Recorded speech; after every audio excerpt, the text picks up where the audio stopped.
সবাই কেমন আছেন? তো আরেকটা ভিডিও নিয়ে আসলাম। তো আপনাদের কিছু পুরান সার্কিট দেখাবো যে আগে চলছে এমএ ভিতরে, আর বর্তমান এমএ যে চলতেছে সার্কিট আপনার পাওয়ার সাপ্লাই এই যে দেখাবো।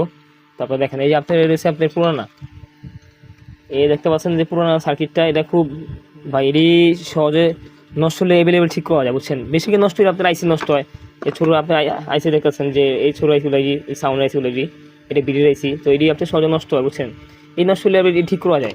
এছাড়া পুরান মাল ট্রান্সমিটার আপনার 15 ভোল্টের ট্রান্সমিটার থাকে এতে, এটি আর কি আপনার পুরান মাল এই পুরানা।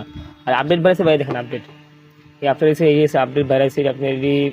তো নষ্ট এই নষ্ট হলে ঠিক হয়, ঝামেলা হয়, বুঝছেন। আর এই পাওয়ার সাপ্লাই টেস্টি বোর্ড এসে পর্যন্ত এই নষ্ট হলে একটু ঝামেলা ঠিক করতে গেছে, কিন্তু ঠিক হয়, কিন্তু ঝামেলা হয় ঠিক করলে বেশি টিকে নাই দিয়ে আবার নষ্ট জায়গা। আর এই তো ভাই দেখছেন যে মার্কেটে কিনতে পাওয়া যায়, মার্কেটে এগুলো কিনতে পাওয়া যায়, কিন্তু ভাই টেস্টি বোর্ড এই কিনতে পাওয়া যায় না, ঠিক করতে হবে। এই ঠিক করে পাইলেও ঠিক করে বলিস মিলে না। তো এই আর কি পুরোনো আর এই যে নতুন মাল।